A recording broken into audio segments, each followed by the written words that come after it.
Olá, seja bem-vindo ao meu canal. Meu nome é Luana Trevisan, sou contadora tributarista há 9 anos e se você se interessa por assuntos de natureza tributária, contábil, societária, imposto de renda pessoa física, investimentos e empreendedorismo, esse é o canal certo para você. Fica comigo, se inscreve no canal, ativa as notificações que toda semana tem vídeo novo. Um assunto que se desenrola desde 2017 está ganhando contornos finais agora em 2021.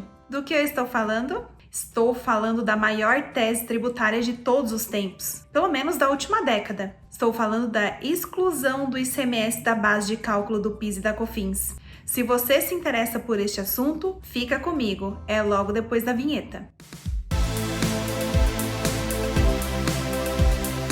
Neste vídeo você vai ficar por dentro do contexto geral, o que você precisa fazer para pleitear esses créditos e quais os últimos desdobramentos dessa tese. Mas então vamos às atualizações.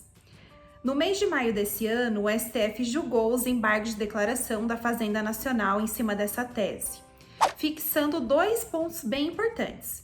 O primeiro é que o ICMS a ser deduzido da base de cálculo do PIS e da COFINS é o ICMS destacado no documento fiscal. Isso mesmo. Mas aí você vai me perguntar, Lu, já não tinha ficado esclarecido lá na decisão de março de 2017? Sim, já havia ficado decidido, só que a Fazenda Nacional entrou com esses embargos de declaração pedindo esclarecimento quanto a essa questão. O outro ponto é quanto à modulação dos efeitos, ou seja, o STF define uma data em que essa tese vai ser aplicada. Ou seja, o STF poderia ter colocado uma data posterior à da decisão inicial, que era o que a Fazenda Nacional gostaria, mas não é o que o STF fez. Ele definiu como data inicial para os efeitos dessa declaração de inconstitucionalidade a data do julgamento inicial, que foi 15/3/2017. Então, os contribuintes que têm ação tramitando, desde então, podem fazer o uso da exclusão do ICMS da base de cálculo do PIS e da COFINS desde essa data. Lógico, sempre lembrando que a empresa precisa possuir uma decisão judicial favorável permitindo com que ela faça essa exclusão. Vamos voltar um pouco no tempo para entender melhor toda essa questão? Em 2017, precisamente em 15/3/2017, o STF fixou a seguinte tese: o ICMS não compõe a base de cálculo do PIS e da COFINS. Ponto. Então, o que estava se julgando inconstitucional é a lei que define a base de cálculo do PIS e da COFINS. Nisso, várias ações foram ajuizadas desde então, de modo a assegurar a restituição dos valores recolhidos indevidamente de PIS e de COFINS, porque ali dentro da base havia o valor do ICMS, bem como para aproveitar o crédito dos últimos 5 anos. Mas lembre-se novamente, precisa estar na ação judicial. Só que lá atrás havia muita incerteza quanto ao ICMS que deveria ser deduzido da base de cálculo, tendo em vista que a Receita Federal se posicionou de uma forma diferente da decisão do STF, através da solução de consulta COSIT número 13 de 2018 e posteriormente pela Instrução Normativa 1911 de 2019. Ou seja, o que a Receita Federal entendia sobre qual ICMS deveria ser excluído? Ela entendia que o ICMS que deveria ser excluído seria o ICMS efetivamente recolhido, ou seja, aquele pago em guia do Estado. Diante disso, diante desse impasse, algumas empresas faziam a exclusão do ICMS destacado no documento fiscal e outras faziam a exclusão do ICMS efetivamente recolhido, todas amparadas pela decisão judicial favorável ao seu caso.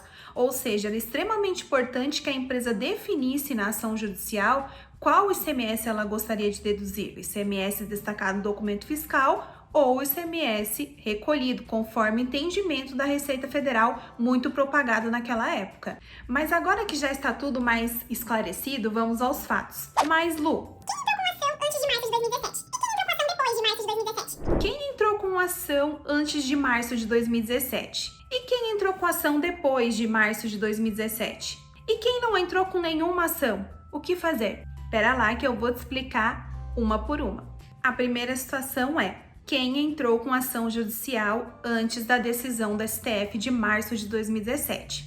Quem entrou com ação antes de março vai poder fazer a exclusão do ICMS da base de cálculo do PIS e da COFINS e também vai poder usufruir dos créditos dos últimos 5 anos, desde que tenha solicitado assim na ação. Mas não é só ter uma decisão favorável e correr para o abraço, tá?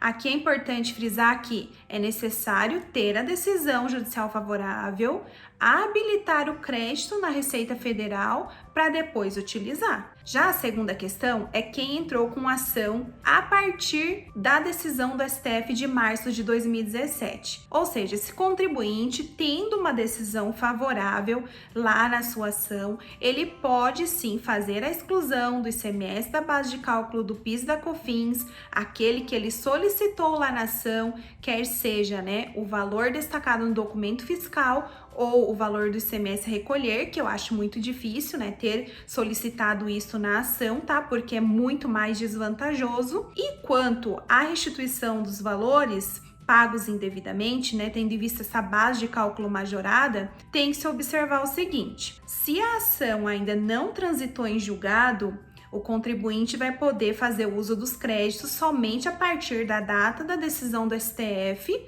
até a data da proposição da ação. Ou seja, ele tem um prazo menor, ele não pode restituir os últimos 5 anos. Mas tem uma variável aí nesse caso. Existem aqueles contribuintes que já têm decisão transitada em julgado, ou seja, não se fala mais em abertura desse processo, já tem crédito homologado pela Receita Federal dos últimos 5 anos, então esses não se fala em impossibilidade. Esses já têm o seu direito garantido e podem fazer assim o pedido de restituição ou compensação, que eu vou falar um pouquinho mais para frente. A terceira hipótese é quem entrou com ação judicial e está com seu processo parado, ou seja, ele ficou lá sobrestado, aguardando o julgamento dos embargos de declaração. Essa empresa ela tem que aguardar e verificar o que vai ocorrer na movimentação do processo e agir conforme a decisão judicial. Vai ser observado qual ICMS vai ser excluído, vai ser habilitado o crédito na Receita Federal e depois vai utilizar esse crédito numa declaração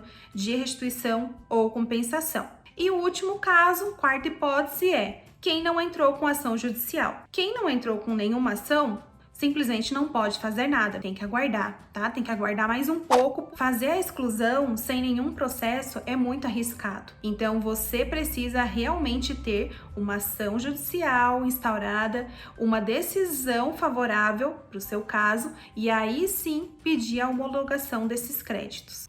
Agora eu vou falar um pouquinho sobre os créditos dos últimos 5 anos. Vamos supor que o contribuinte solicitou assim na ação dele, tá? Ele solicitou o crédito dos últimos 5 anos e teve uma decisão judicial favorável. Como eu estava falando lá atrás, não é simplesmente correr para o abraço e utilizar os créditos. Preciso atender um processo administrativo nesse caso. Então, depois da decisão judicial favorável, o contribuinte deve abrir um processo administrativo na Receita Federal, solicitando a habilitação desses créditos. Existe um formulário na Instrução Normativa 1717 de 2017. O contribuinte vai preencher esse formulário, entregar na Receita Federal e vai receber uma chave eletrônica para informar na sua Perdicomp. Ou ele vai fazer o pedido de restituição ou ele vai elaborar uma declaração de compensação.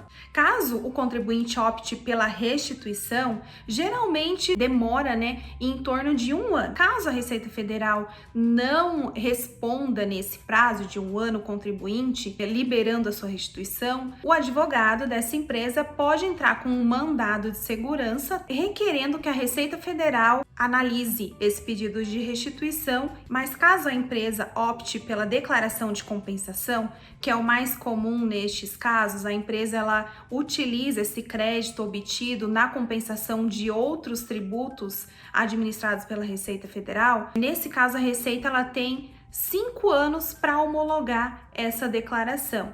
Então, um ponto muito importante também é ter toda a documentação, todo o laudo, todos os cálculos que levantaram esse valor do crédito que foi informado para ser restituído ou compensado. Então, elabore planilhas, documentos, tenha toda a documentação pronta para quando a Receita Federal solicitar essa comprovação, você tenha toda essa documentação e não tenha dor de cabeça por levantamento de créditos acima daquele realmente devidos. Existe ainda um outro ponto que é um desdobramento dessa tese, que é em relação a em qual momento deve ser tributado o crédito, né, do valor pago indevidamente e também da Selic incidente sobre esses créditos. Quando que devem ser tributados pelo IRPJ, pela CSLL, pelo PIS e pela COFINS? Bom, a Receita Federal diz que esses créditos devem ser tributados quando do trânsito em julgado da ação do contribuinte. Ou seja, ele teve a decisão favorável, transitou em julgado. Naquele momento, se a empresa já tem o valor levantado de crédito, é naquele momento que ela vai tributar IRPJ, CSLL. Sobre o indébito tributário não existe pagamento de PIS e COFINS. Mas sobre a Selic, que vai incidir a partir do momento que você habilitou esse crédito na Receita Federal até o momento que você utiliza ele, esse sim é tributado pelo PIS e pela COFINS. Mas também está sendo questionado qual é o momento da tributação, visto que essas declarações têm um prazo para serem homologadas. Alguns contribuintes estão entrando com ação agora discutindo qual é o momento correto da tributação. Então, se você também quer postergar um pouco mais a tributação IRPJ, CSLL, PIS e COFINS sobre esses valores, converse com seu advogado e veja qual é a melhor saída para o seu caso. Você deve estar pensando, nossa, mas é só uma questão de tempo para a tributação? Não, a data é muito importante nesse caso, porque os valores movimentados são estratosféricos. Desde 2017 para cá, foram movimentados mais de 117 bilhões em créditos com essa tese. Então, sim, a data de tributação faz muita diferença. Quem não possui ação judicial tem que aguardar isso. Então, vamos aguardar os desdobramentos, porque ainda tem água para rolar. Só que já representa um grande avanço aí em matéria tributária, certo? É uma tese aí de grande repercussão que está gerando teses filhotes e muito provavelmente nós iremos ainda ouvir falar muito de exclusão de certos tributos da base de cálculo de outros tributos. Mas agora eu quero saber de vocês. Quem aí já entrou com ação, já tem trânsito em julgado?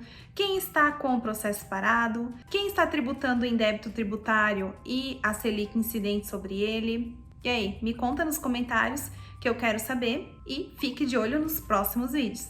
Se você gostou desse vídeo, deixa um like aí pra mim que vai me ajudar muito. Eu te vejo nos próximos vídeos. Tchau, tchau!